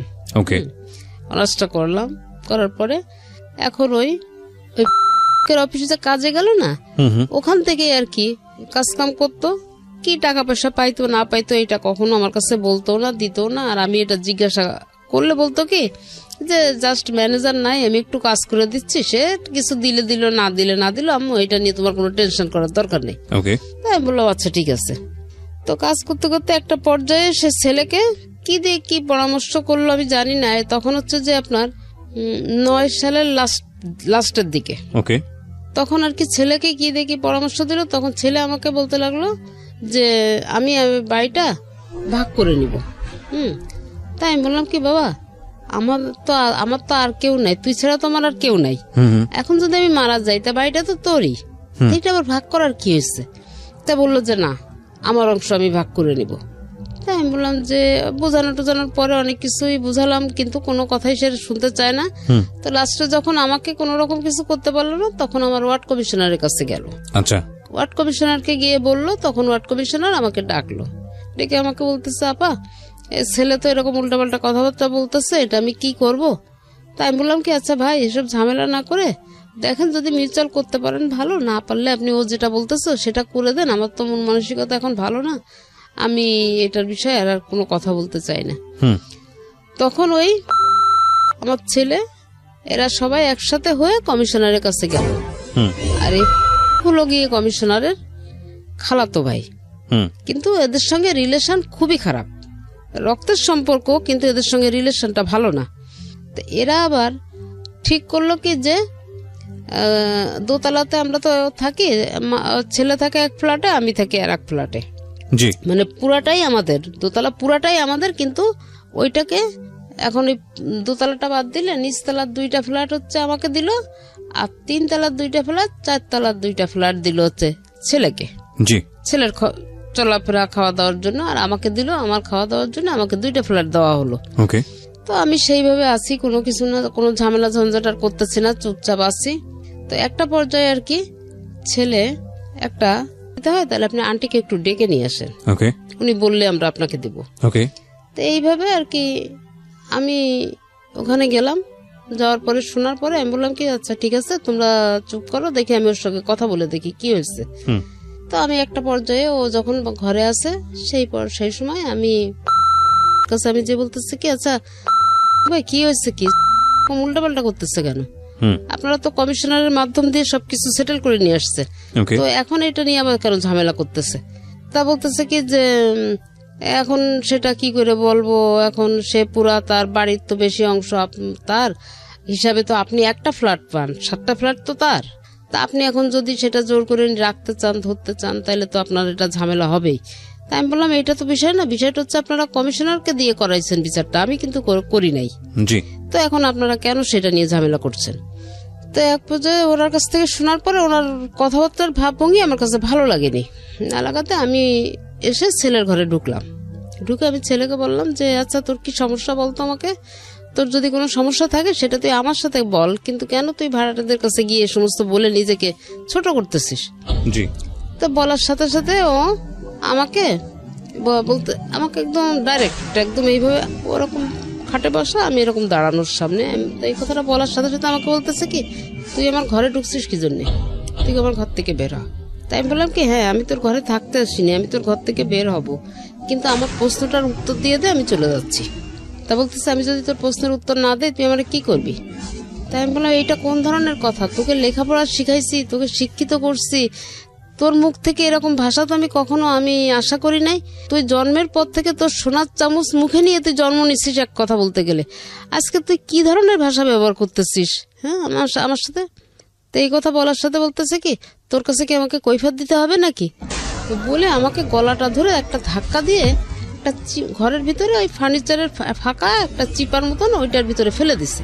ও কি বলেন, মানে এই ফার্স্ট আমার গায়ে হাত দিল, আমার গলাটা ধরে একটা এইভাবে ধাক্কা দিল, আর আমি একটা চিপার মধ্যে ঢুকে গেলাম, মানে যেখানে একটা ড্রেসিং টেবিল একটা রিডিং টেবিল মাঝখানে এতটুকু ফাঁকা, এর মধ্যে পড়ে গেলাম। পড়ে যাওয়ার পরে আমি আর উঠতে পারছি না ওখান থেকে। তো যাই হোক অনেক কষ্ট করে আমি খুব চেষ্টা করে আমি আর কি উঠলাম ওখান থেকে। ওঠার পরে আমি উঠে ওকে ঠাস করে একটা চড় লাগাই দিলাম। চড় দেওয়ার পরে ও কি করলো, আমার হাতে আমার এই বা হাতটা স্পন্ডালাইসিসের সমস্যা আছে, তো আমার হাতটাকে মোড়ায়ে ধরে আমাকে ফ্লোরে ফেলাই দিল চিৎ করে, একদম পুরা চিৎ করে ফেলে দিয়ে আমার এই 2টা পা এক জায়গায় করে ও একটা পা দিয়ে চেপে ধরছে, আমার পাটা চেপে ধরছে, আর একটা হাত দিয়ে আমার হাত ধরছে আর একটা হাত আমার এই জায়গাটায়। মানে আমার জীব অলরেডি বের হয়ে গেছে, মানে আমার মনে হচ্ছে কি এই মুহূর্তে আমি শেষ। এখন আমি যে কোনো রকম নিজেকে ওর কাছ থেকে ছাড়াই নিব, আমি এরকম কোনো সুযোগ পাচ্ছি না। অনেক ধস্তাধস্তি করে মানে অনেক গুতাগুতি করে এক পর্যায়ে আমি একটা, আপনি আশেপাশের লোকজন ছিল না বিল্ডিং এ? হ্যাঁ বিল্ডিং এ, মানে এই যে চিল্লাচিল্লি হচ্ছে না, আমার বিল্ডিং এর সামনে পুরা লোক, কিন্তু নিচে কোলাপসিবল গেটে তালা মারা। আচ্ছা, সিঁড়ির ভিতরে দাঁড়ায় এগুলা দেখতেছে এবং বউ দেখতেছে, কিন্তু কোনো কথা নেই তাদের। আর বিল্ডিং এর লোকজন ওই একটু ডেয়ারিং টাইপের লোক। মানে সত্যি কথা বলতে একদম আমি ক্লিয়ার যেটা বলবো সেটা হচ্ছে একটা সন্ত্রাসী, খুলনা শহরের সন্ত্রাসীদের ভিতরে সে একজন, এর পাল্লায় পড়ছে এই ছেলে। তো যাই হোক আমি এখন ওইখান থেকে তো কোন রকম তো ওকে লাথি মানে অনেক চেষ্টা করে মোটামুটি একটু উঠলাম। তো আমি ওখান থেকে কোন রকম ওকে ধাক্কাধাক্কি দিয়ে মানে একটু ছাড়াই আমি উঠলাম। উঠার পরে ও আমার হাত 2টা মোড়ায় পিছনে নিয়ে গেল, নিয়ে আমাকে ওর ঘরের থেকে আমার পিছনে ঘাড়ে হাত দিয়ে ধাক্কা দিতে দিতে ওর ঘর থেকে বারান্দায় বের করে নিয়ে আসছে।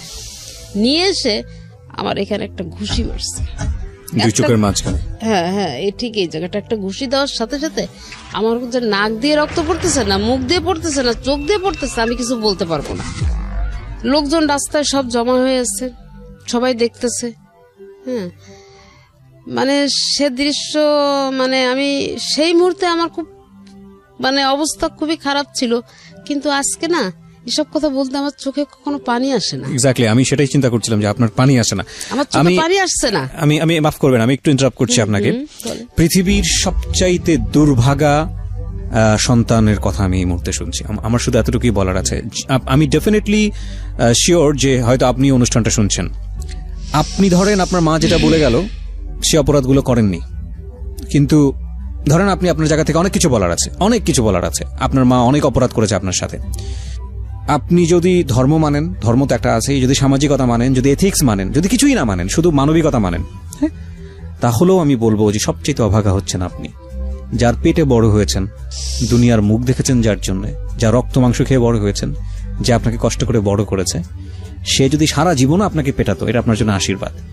তার গায়ে হাত তুলেছেন মানে হচ্ছে আপনার নাই, আপনার আর কিছু নাই, আপনার না আছে ইহকাল, না আছে পরকাল, আপনি তো ওখানেই শেষ। মানে কত বড় পাপী যে আপনি। আপনার মা এই কথা বলছে এখানে এই অনুষ্ঠানে এসে, লাখ লাখ মানুষ সাক্ষী হয়ে যাচ্ছে আজকের এই অনুষ্ঠানে। আল্লাহ আপনাকে মাফ করুক, আমি জানি না মাফ করবে কিনা, মাফ করা উচিত কিনা। যে মানুষের, আপনি লেখাপড়া করেছেন, আপনি শিক্ষিত একজন মানুষ, এসএসসি ইন্টার পর্যন্ত পড়াশোনা করেছেন, হ্যাঁ, আপনার অনার্সটাও শুনলাম পড়াশোনা করেছেন আপনি। ধরেন আপনার মা অপরাধী, আপনার দিক থেকে ভয়াবহ রকমের অপরাধী, হোক সে অপরাধী, কিন্তু ওই যে একটা কথা আছে না যে এক ধার দুধের দাম শোধ করা যায় না সারা জীবন গায়ের চামড়া করে দিলে। আপনি যা করেছেন সেটা মুখে আনার মতো নয়। এখন থেকে শুরু করে যদি সারা রাত ধরে আপনার এগেনিস্ট আমি বলি এই অনুষ্ঠানে, যদি শেষ না হয় এই অনুষ্ঠান, আমার মনে হয় আমি বলে শেষ করতে পারবো না যে আপনি কত বড় অপরাধ করেছেন, ভয়ানক রকমের অপরাধী। আমি এই উপলব্ধিটা আপনার মৃত্যুর আগে আসা উচিত, অবশ্যই আসা উচিত। এবং আমি জানি না আপনি বাবা কিনা, গল্প সামনের দিকে এগুলো বুঝতে পারবেন যে সন্তানের হাতে যদি কখনো মার খান, এর চাইতে কষ্টকর, এর চেয়ে জাহান্নাম ভালো। মানে এই ভদ্র মহিলার জীবনে কত বড় পাপ করেছিল জানি না, যে কারণে ভদ্র মহিলাকে এরকম একটা মানে টাইম ফেস করতে হয়েছে। আজকের এই অনুষ্ঠান যারা শুনছেন, ওনাদের লাইফে তো ঘটনা একটা ঘটে গেছে, কারো লাইফে যাতে না ঘটে। হ্যাঁ, আমি এরকম অনেক গল্প পেয়েছি। আমি একটা সময় একটা রেডিওতে একটা অনুষ্ঠান করতাম, অনুষ্ঠানের নামটা আমি মেনশন করবো না, সেটা এইখানকার রেডিও অনুষ্ঠানের এথিক্স থেকে যায় না। সেখানে আমি পেয়েছিলাম যে সন্তান হয়ে বাবাকে খুন করেছে। সেটার পিছনে একটা ভয়াবহ রকমের লজিক ছিল। কিশোর অপরাধী ছিল সে, কিশোর অপরাধী, মনে হয় যদি ভুল না করে থাকি সাগর অথবা সম্রাট কিছু একটা নাম হবে। এবং আপনি তার পুরো গল্পটা শুনলে বিশ্বাস করতে পারবেন না যে বাবা কত বড় অপরাধ করতে পারে সন্তানের ক্ষেত্রে। তবুও কি মানা যায় যে একজন সন্তান হয়ে বাবাকে খুন করতে পারে? কখনোই মানা যায় না। কিন্তু খুবই খুবই প্যাথেটিক। ছোট্ট একটা বিরতি নেব প্রিয় শ্রোতা। নামতে হলে তো সিঁড়ি নিচে নামতে হবে, এবং আমি এখানে আসছি নিচে নামবো, ওখানে ওয়াল। হ্যাঁ, আমি যখন সিঁড়ি থেকে মানে সিঁড়ির স্পেস আমার যখন নিয়ে আসছে, আমি কিন্তু অতটা অনুভব করি নাই। আমি কিন্তু অনুভব করতেছি আমার পরিস্থিতিটা কি। তো যখন আমি ওখানে আসার পরে ও একটা ধাক্কা দিছে যে ওই ওয়ালটাতে গিয়ে আমি বাড়ি খাবো এবং ওখানে আমি শেষ হয়ে যাব। এইভাবে আমার পিছন থেকে একটা ধাক্কা দিল ছেলেটা।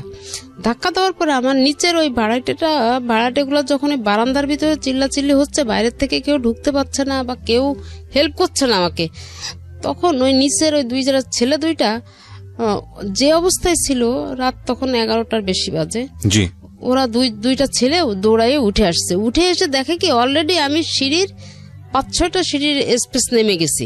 মানে আর মনে হয় 1-2 সেকেন্ডের মধ্যে আমি ওয়ালে বাড়ি খাবো। আচ্ছা, ওই অবস্থায় আটকেছে। ওই অবস্থায় ওরা দুইজনে এসে আমাকে ধরে বসছে। ধরে দেখে যে আমার তো নাক মুখ রক্তাক্ত। আমার তখন ওদের এই সেন্স নাই, মানে আমার তো সেন্স নাই, ওদের ওই অবস্থা। আমার গায়ের ওড়না খুলে আমার মুখটাকে মানে পেঁচায় নিয়ে ওরা সাথে সাথে চলে যায় পাশে একটা, মানে কোনো ডাক্তার তো পায় না। এই ঘটনা ঘটতে ঘটতে প্রায় 12টা 12:30 বেজে গেছে। কোনো ক্লিনিকের ধারে কাছে নাই। তোরা তখন একটা মেডিসিনের দোকানে নিয়ে গিয়ে ওখানে নিয়ে আমাকে ড্রেসিং করে নিয়ে এসে আমাকে নিচতলায় রাখে, আবার একটা ভাড়াটের ঘরে রাখে। তো এই যখন আপনি ড্রেসিং করালেন কারো কাছ থেকে, কোনো হাসপাতালে করেছিলেন নাকি কোনো ফার্মেসিতে? না, ফার্মেসিতে।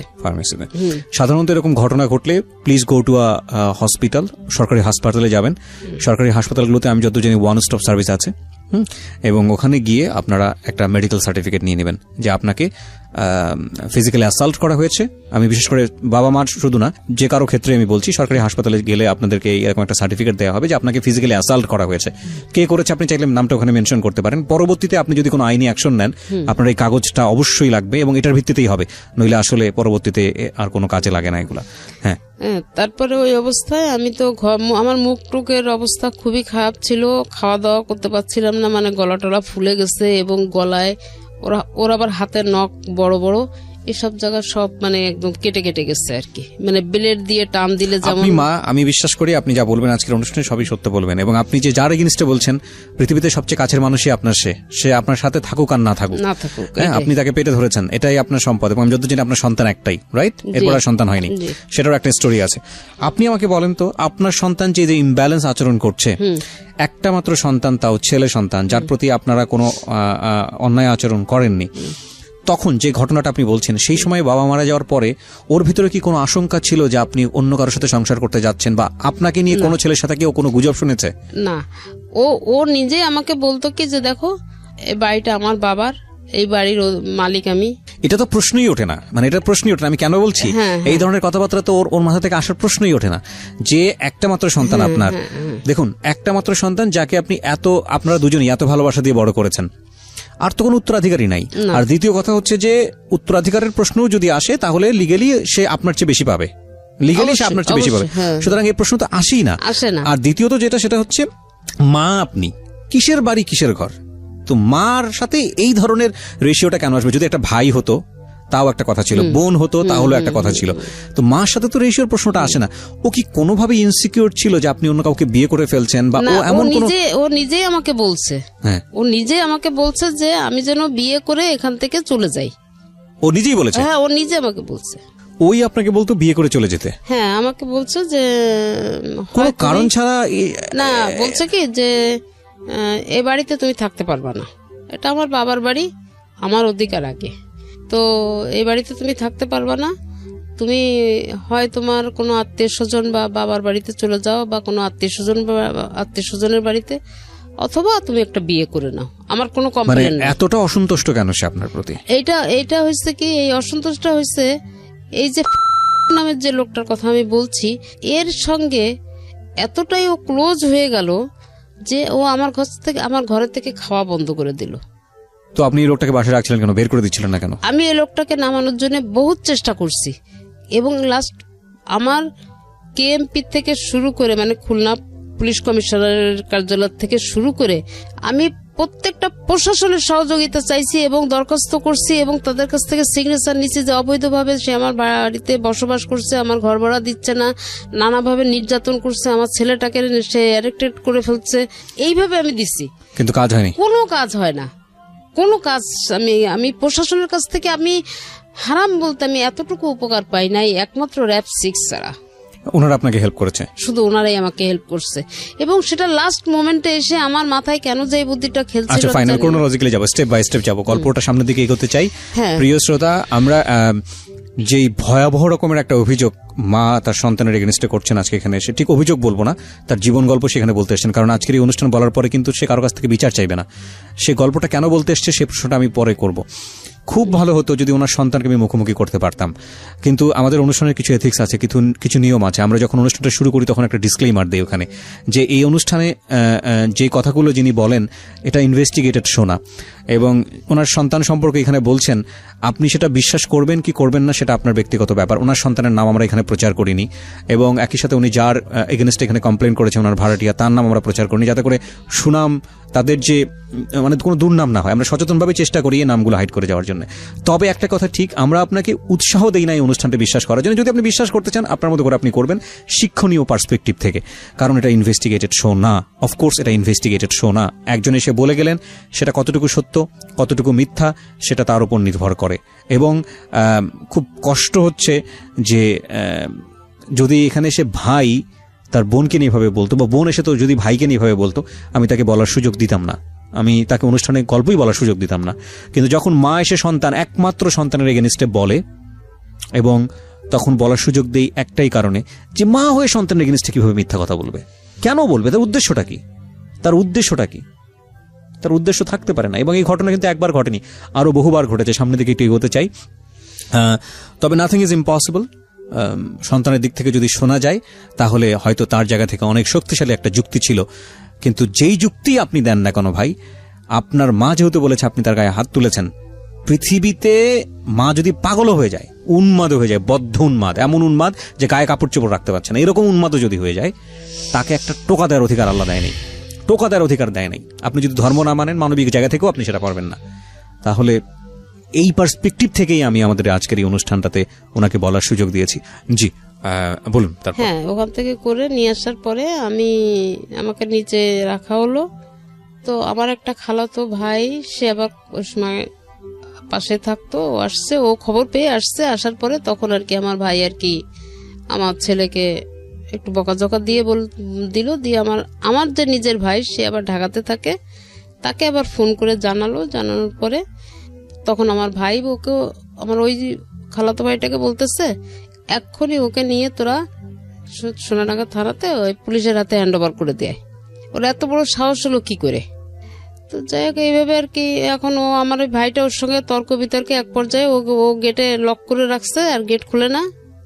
ছেলে গেট খুলতেছে না, লক করে রাখছে। ও অনেক আমার ওই ভাইটা ধাক্কাধাক্কি করছে কিন্তু খোলেনি। ও পরে আর কেউ চলে গেল। পরে দেখাশোনা করতে থাকে, আমার ভাইটা দেখতেছে। আমার মামা তো বোন একটা অ্যাডভোকেট, ও 2 দিন ও খবর পায়, কিভাবে যেন খবর পেয়ে ও আমাকে দেখতে আসে। দেখতে আসার পরে ও আমাকে দেখে বলতেছে যে আপা এই কি অবস্থা, এটা তো ঠিক না, আসলে ওর বিরুদ্ধে একটা ব্যবস্থা নেওয়া দরকার। ও তো অনেকদিন থেকে এইরকম তো তোমাকে ডিস্টার্ব করতেছে, একটা মামলা করে দাও ওর নামে, ওকে জেলে ঢুকানোর ব্যবস্থা করে দিই, কিছুদিন একটু থেকে দেখি একটু শিক্ষা হয় কিনা। তো আমার ওই বোন আছে, মামাতো বোন, তারপরে মামা, খালাতো ভাই, মোটামুটি ফ্যামিলির বেশ কিছু লোকজন আছে অ্যাডভোকেট খুলনাতে। তারা মিলে সবাই একটা পরামর্শ করে ওকে একটা মামলা দিয়ে, কোর্টের মাধ্যমে একটা মামলা দিয়ে ওকে জেলে দেওয়া হলো। দেওয়ার পরে তখন আর কি করলো, তখন 12 দিনের মাথায় ওকে বললো যে 65,000 টাকা খরচ করে ওকে বের করে নিয়ে আসলো। ওকে। তো ওই সময়টায় ওই যে ছেলে মারছে, আমি অসুস্থ, ওই সময় আমি আমার আম্মার কাছে গিয়ে থাকি আর কি, পাশাপাশি তো খুব বেশি একটা দূর না। আমি আম্মার কাছে গিয়ে থাকি। তো ওই সময় একটু সুস্থ হওয়ার পরে ওই এদিকে ছেলেও বেরোয় আসছে, আমি একটু সুস্থ হইলাম, বাসায় আসলাম। বাসায় এসে দেখি কি যে আমার আলমারি ভেঙে আলমারির ভিতরে আমার 7.5 ভরি অর্নামেন্টস ছিল, সেটা নিয়ে গেছে। আমার ছেলে, হ্যাঁ, আমার ঘরের দরজা ভেঙে ফেলছে। ওকে। ঘরের দরজায় যে হ্যাজবোল্টটা দেওয়া, লকটা দেওয়া, এই লকটাকে কাটছে। জি। কেটে আমার ল্যান্ডফোন, টিভি, গ্যাসের সিলিন্ডার, আমাদের ওখানে তো সিলিন্ডার ব্যবহার করি আমরা, সিলিন্ডার, তারপরে হচ্ছে যে আলমারির ভিতর থেকে আমার কাপড় চোপড়, আমার শীতের কাপড়, আমার পার্স পত্র, সার্টিফিকেট এবং আমার ফাইলপত্র যেখানে যা ছিল নেওয়ার মতন সবকিছু নিয়ে গিয়ে আমাদের যে দোতলায় পুরো একটা ফ্ল্যাট, তো একটা ফ্ল্যাটের মাঝখানে ও পার্টিশন দিয়ে দিচ্ছে ইট দিকেতে। ওকে। দিয়ে আমারটা সেপারেট করে ফেলছে, ওরটা সেপারেট করে ফেলছে। ও আমার ফ্রিজ ট্রিজ সব নিয়ে গেছে। আচ্ছা। তো আমি যখন বাসায় আসলাম, বাসায় আসার পরে আমি পরিস্থিতি তো দেখলাম, দেখে চুপচাপ আছি। এখন আমার আম্মা তো বলতেছে যে আমি কি তোকে এইভাবে রেখে যাব যদি রাত্রে আবার কোনো দুর্ঘটনা ঘটে? আমি বললাম যে না, তুমি যাও। আমি বললাম আম্মা তুমি যাও, তুমি এত টেনশন করো না, আল্লাহ ভরসা, যাও, আচ্ছা যা হবার হবে। তো যাক, আম্মা অনেক টেনশন করে, অনেক সাবধান টাবধান করে দিয়ে বুঝাই টুজাই বলে চলে গেল। চলে যাওয়ার পরে এরপর থেকে তো অত্যাচার আমার পরে তো বাড়তে শুরু করলো, জেল থেকে বেরোয় আসার পরে। ওকে। এখন জেলে কতদিন ছিল? জেলে ছিল 15-14 দিন। আপনি কি কেস করেছিলেন নাকি আলটিমেটলি এমনিতেই নিয়ে গেল জেলে? না, আমি ওই যে আমাকে মারছিল না, শুধু কমপ্লেইন করেছেন? ওইটার এগেইনস্টে একটা মামলা করছিলাম। মামলা করলে তো সে বের হয়ে আসলো কিভাবে, আমি ঠিক বুঝলাম না। মামলা করলেও বের হয়ে আসলো কিভাবে, এটা হচ্ছে কি আমারও এটা টার্গেট, যেহেতু মা মামলা করছে সেক্ষেত্রে তো অন্য কেউ বের করে নিয়ে আসতে পারে না বা পারার কথাও না। কিন্তু এখানে কোনো এখানে, আচ্ছা ঠিক আছে, আইনগত ভাবে আমি এটা আপনাকে বুঝাইতে পারবো না। যাই হোক, সে আপনি মামলা দিলেন, ছেলে জেলে ছিল, কিছুদিনের মধ্যে সে আবার বের হয়ে আসলো। আচ্ছা, তারপর কি হলো? এরপরে বের হয়ে আসার পরে তো অত্যাচার আমার পরে তো আরো বেড়ে গেল। মানে কি, এতদিন তো ছেলে করতেছিল, আপনি ছেলেকে দিয়ে করাচ্ছিলেন, এখন ওয়াইফ, এখন পুরা ফ্যামিলিটা আর আমার ছেলে পুরো এক হয়ে গেল, আর আমি হয়ে গেলাম একটা সাইড।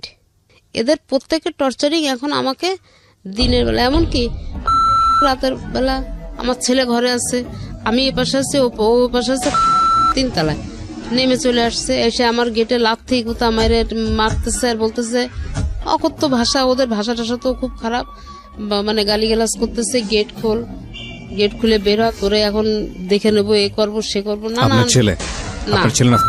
ওকে। কিন্তু ছেলে পাশের ঘরের থেকে সবই জানতেছে শুনতেছে, ছেলেকে আর এখন ফেস করাচ্ছে না, এখন কিন্তু ফেস হচ্ছে। তো এইভাবে শোনেন, এইভাবে মার ধর খাইতে খাইতে আমি তো একদম অতিষ্ঠ হয়ে যাচ্ছি। তারপরে যাই হোক, আমি কোনো জায়গায় কোনো কিছু করতে পারছি না। এলাকার যারা গণ্যমান্য ব্যক্তি আছে তাদেরকে জানালাম, তারাও ওকে ডাকলো, বসলো, কারোর ডাকে ডাকে কোনো পাত্তা দেয় না। এবং সে তার বক্তব্য হচ্ছে কি, আমাকে সে উল্টা আমাকে ধমকায়, আজকে অমুকের কাছে গেছিলি, তমুকের কাছে গেছিলি, আমার ক্ষমতা সম্পর্কে তুই কিছু জানিস, তোকে আমি কি করতে পারি, তোকে যে কোনো সময় কিন্তু রাস্তাঘাটে শেষ করে দেবো, এইভাবে আর কি আমাকে হুমকি ধামকি দিয়ে যাচ্ছে।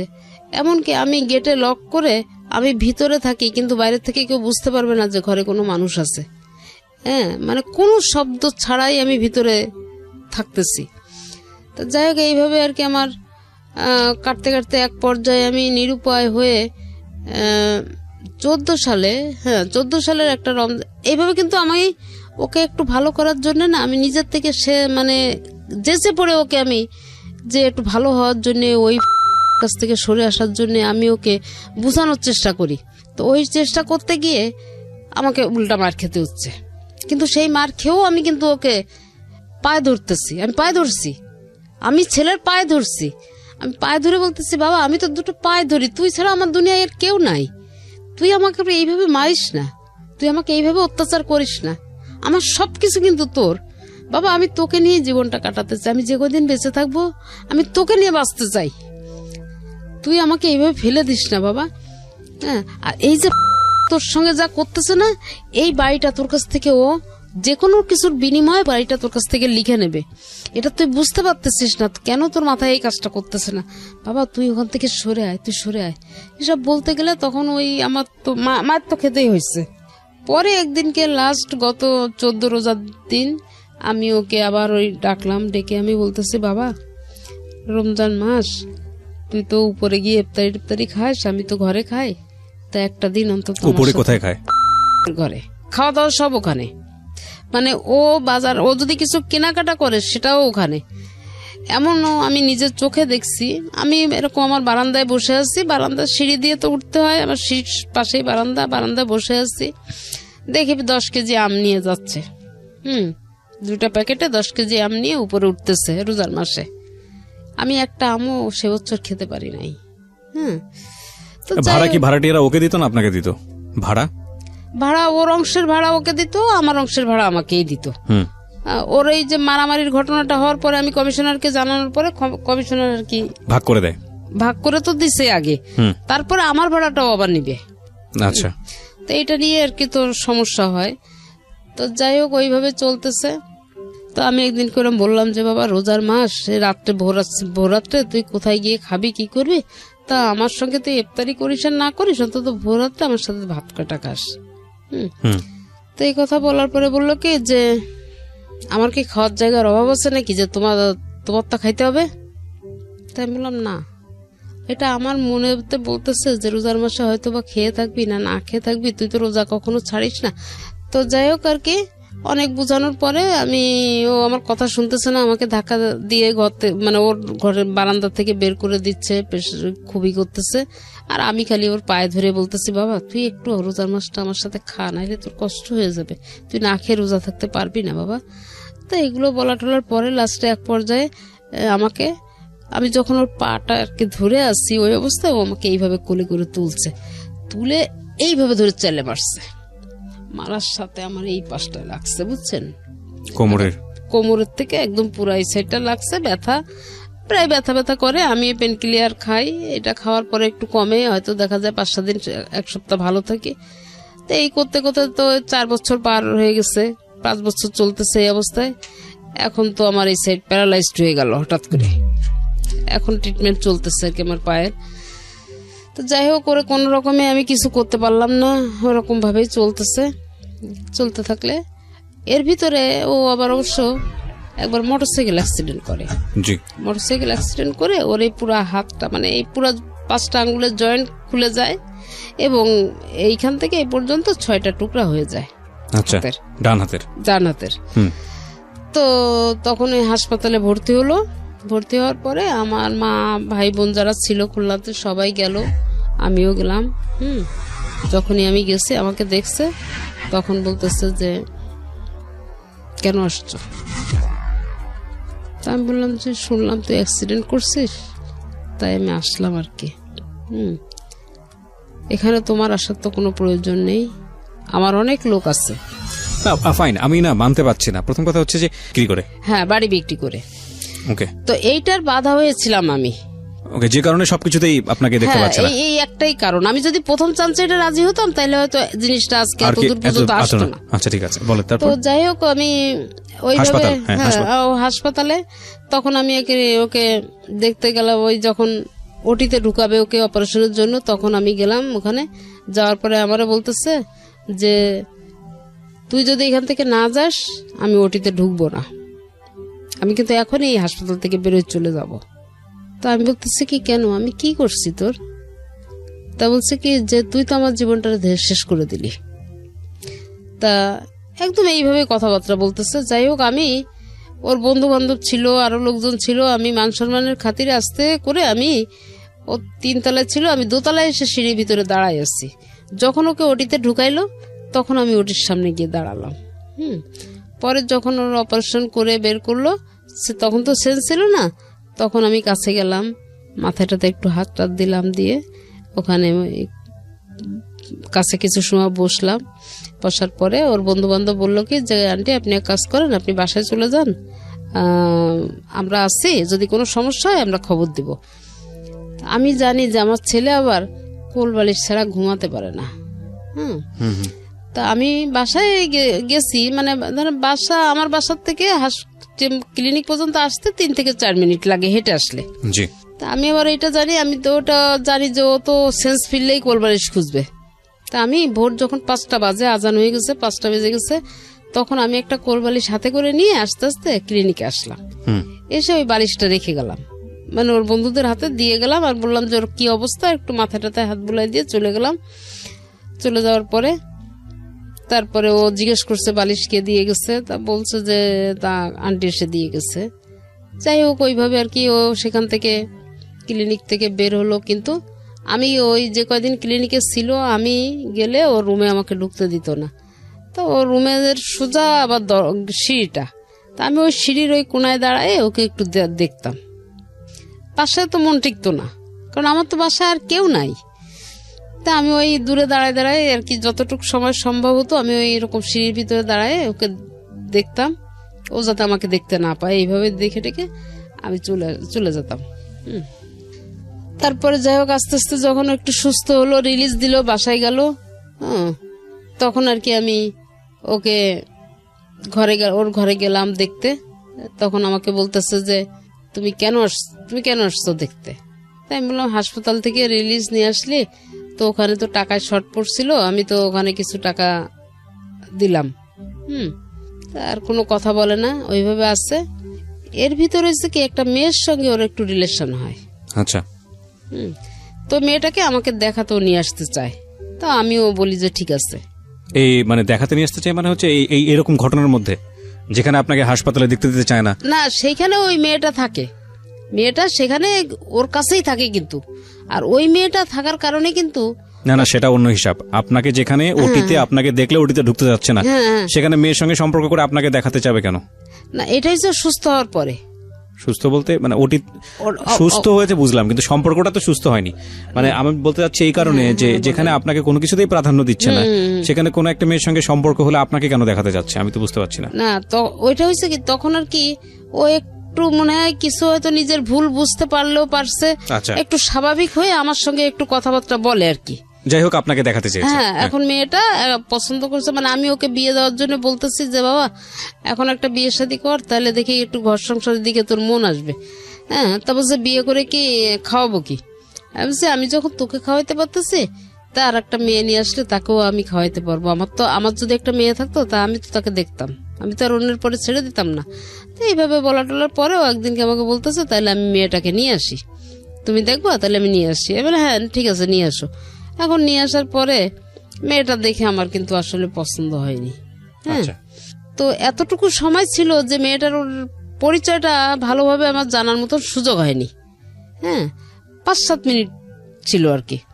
তো মেয়েটা চলে যাওয়ার পরে আমার ছেলে যখন বাসায় আসলো, আমি তখন ওকে বললাম যে আচ্ছা ওদের বাড়িটা কোথায়? তা বললো তো বাবা, ওরা কয় ভাই বোন, বাবা মা কি করে? তা বলতেছে যে আমি ওর বাবা মা কি করে এটা আমি বলতে পারবো না, ওরা হচ্ছে 3 বোন আর 1 ভাই, ও হচ্ছে বোনদের মধ্যে ছোট। জি। তাই আমি বললাম কি যে তুই একটা মেয়ের সঙ্গে রিলেশন করলি অথচ তার বাবা কি করে তুই এইটা বলতে পারিস না, এইটা আবার কেমন কথা বলতেছিস? তা আমার না জিনিসটা একটু সন্দেহ লাগলো। এটা লাগার পরে আমি এটা কি করলাম, আমি এটা কোন একজন মারফতে, কারো একজন মারফতে আমি খোঁজ নিলাম যে আসলে মেয়ের বাবা কি করে। তখন আমি জানতে পারলাম যে মেয়ের বাবা একজন ট্রাক ড্রাইভার। আচ্ছা। আমি এইটার পরে না আমি একদম নিস্তব্ধ হয়ে গেলাম।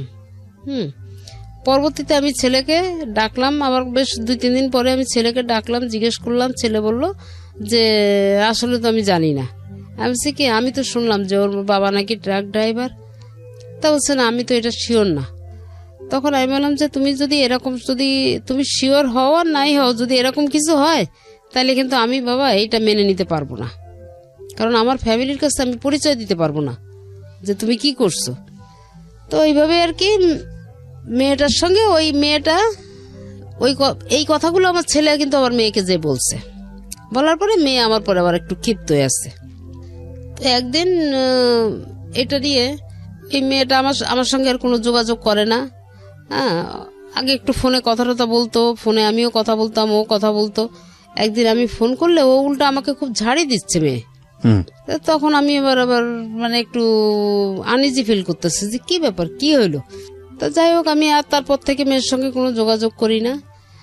আর এদিকে হচ্ছে ছেলে, এর কাছে বাড়ি বিক্রি হবে, ওর কাছে বাড়ি বিক্রি হবে, সে তার কিন্তু ওই বাড়িটাই এখন সবকিছু হয়ে গেছে। আচ্ছা, এটা বিক্রি না করা পর্যন্ত সে আর ঠান্ডা হচ্ছে না। তো আমি গত বছরের একটা সময় আমার অফিসে, মানে আমার হাজবেন্ড যে অফিসে চাকরি করতেন, আমি খুলনা অফিসে, আমার অনেক পরিচিত লোকজন আছে, তো তা আমি তাদের কাছে গিয়ে বললাম ভাই আপনারা আমাকে একটা উপকার করেন, বাড়িটা তো হাউস বিল্ডিং এ অল্প কিছু টাকা বকে আছে, আর ছেলেও তো বাড়ি বিক্রি করতে যাচ্ছে, তা আমি আপনাদের লোনটাও আমি শোধ করে দেব, আর ওকে বলেন বাড়িটা আমি, ও যে দাম চাচ্ছে আমি ওই দামটাই ওকে দিব, বাড়িটা আমাকে দিয়ে দিক।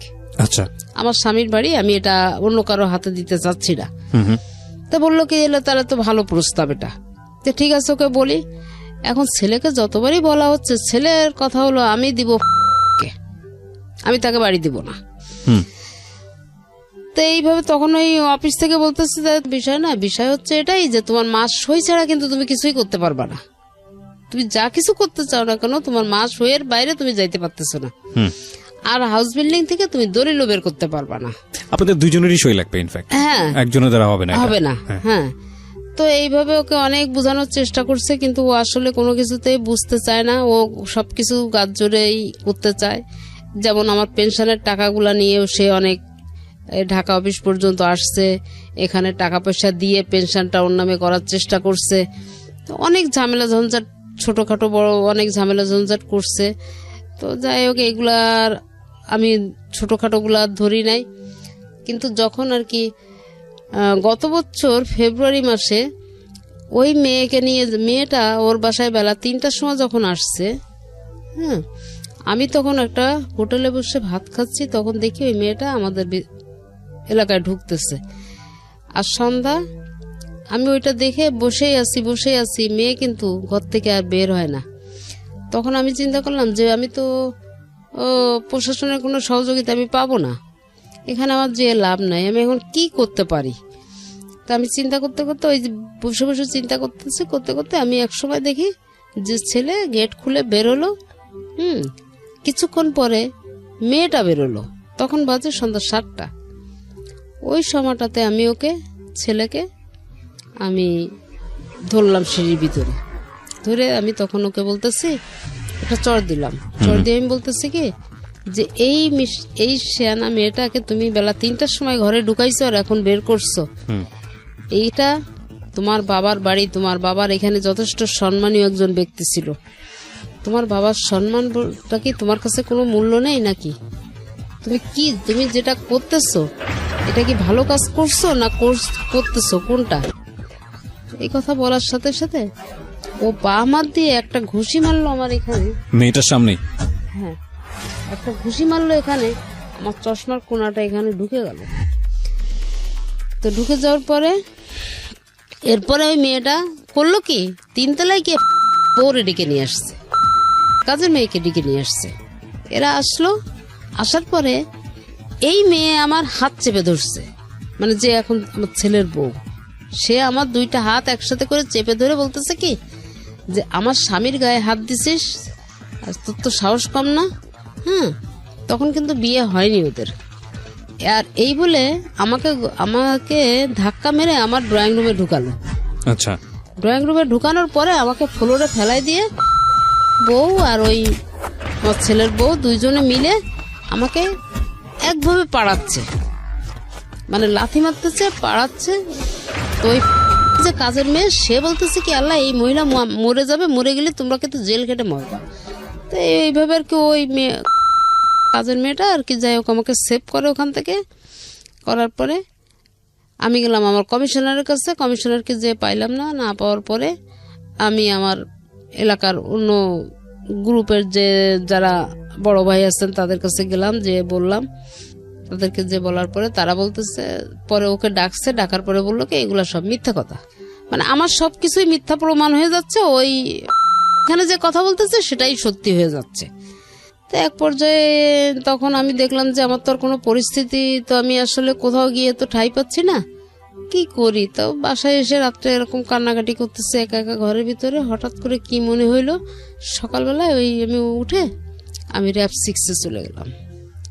গিয়ে ওখানে যে আমি ওনাদেরকে সব জানালাম যে এই পরিস্থিতি, কালকে আমাকে এই করছে, এর আগে তো করে আসছে আর কালকে আমাকে এই করছে।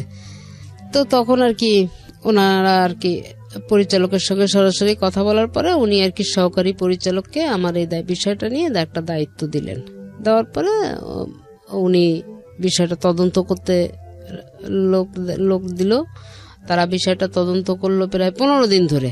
ওকে, তদন্ত করার পরে যখন ঘটনাটা সত্য বলে প্রমাণিত হলো, তখন একদিনকে এসে আমি ঘরে আছি, সে অবস্থায় আমি বারান্দায় দাঁড়ানো আছি, আমার সামনে দিয়ে ছেলেটাকে ধরে নিয়ে চলে গেল র্যাবে।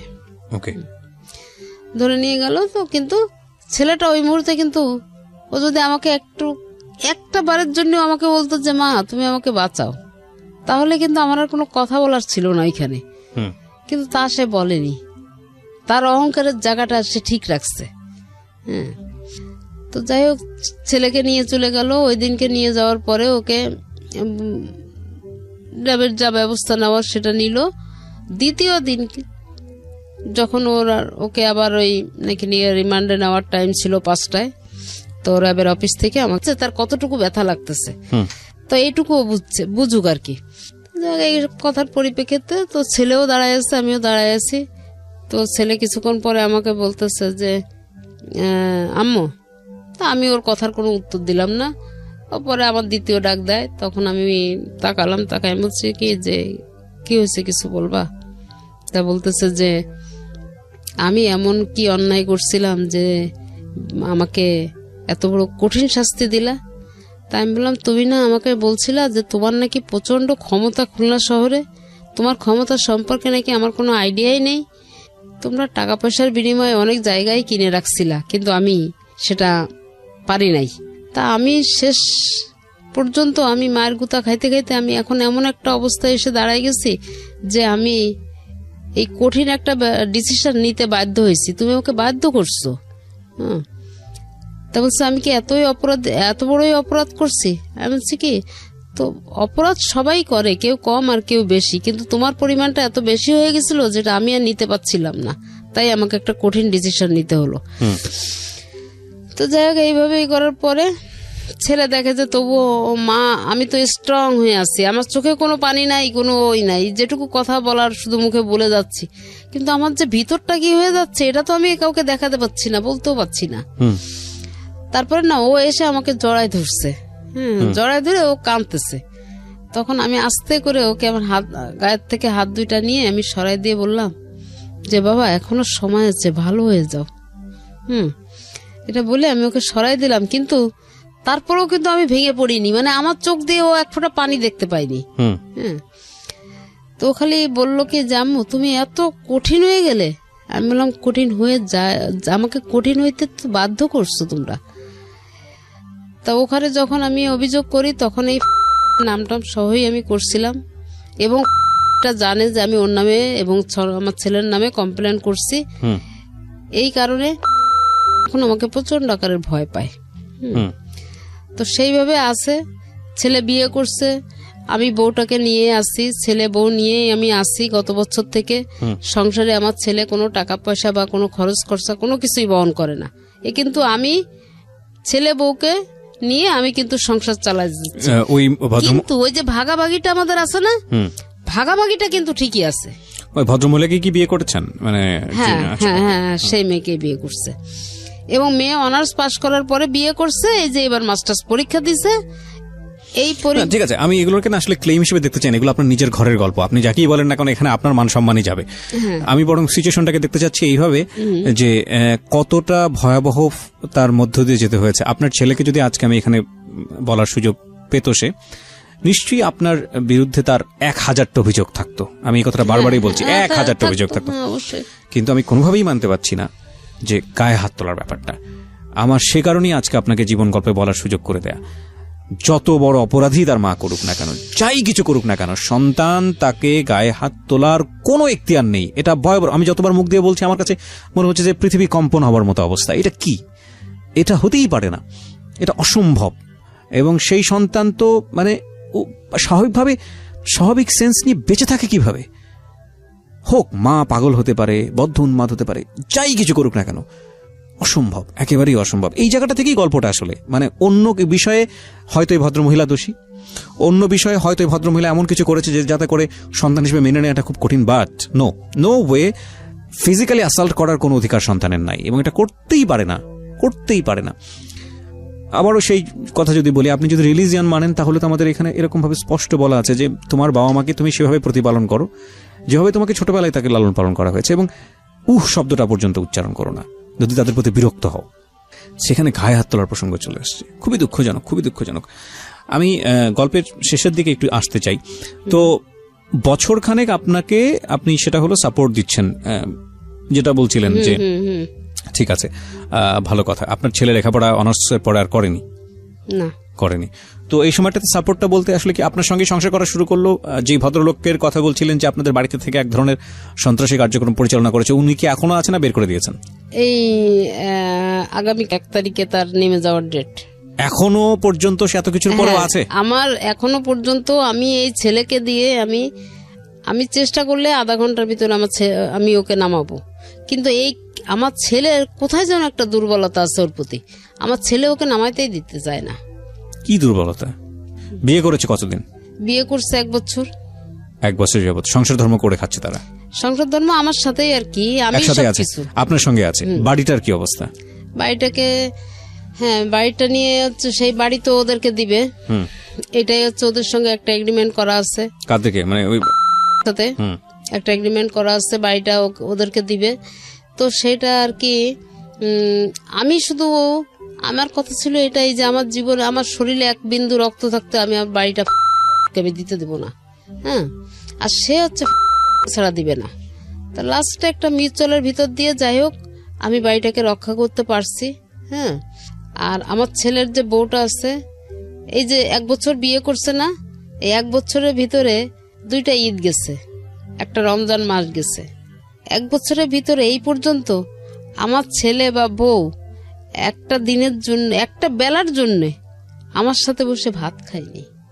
কিন্তু সংসারে আমি মাসে 20 থেকে 25,000 টাকা সমস্ত খরচ আমি বহন করি, কিন্তু আমার সাথে একটা ঈদের দিনও তারা আমার সঙ্গে 1 মুঠো ভাত খেতে পারেনি।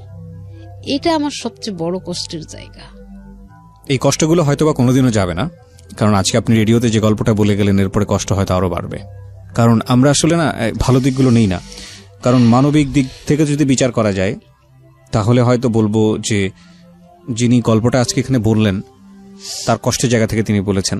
আপনার সন্তান যদি এটাকে ইগোর জায়গা থেকে নেয় তাহলে হয়তো আপনার সঙ্গে খারাপ আচরণ আরো বাড়বে। আমি যে প্রশ্নটা করেছিলাম যে বাড়ির অবস্থাটা কি, এই বাড়িটার সমাধান কি হয়েছে শেষ পর্যন্ত? হ্যাঁ, বাড়ির অবস্থাটা এখন আমারই এক রিলেটিভের মাধ্যম দিয়েই আর কি আমার নেওয়া হচ্ছে। মানে আপনি নিয়েছেন বাড়িটা কার কাছ থেকে? মানে ছেলের অংশটা আপনি কিনে নিয়েছেন? হ্যাঁ। কত টাকা দিয়ে কিনে নিয়েছেন? তাকে 65 লাখ টাকা দেওয়া হয়েছে। এই 65 লাখ টাকা আপনি কোথায় পেয়েছেন? এই 65 লাখ টাকা আমার হাজবেন্ডের পেনশনের টাকাটা। আমি এতদিন কোনো হাত দেই নাই, আমি উঠাই নাই। কত বছর হলো উনি মারা গেছেন? 2001-এ মারা গেছেন। 4-এ 2004-এ মারা গেছেন। এই টাকাটা আপনি না, সরি 7-এ। সাথে এই টাকা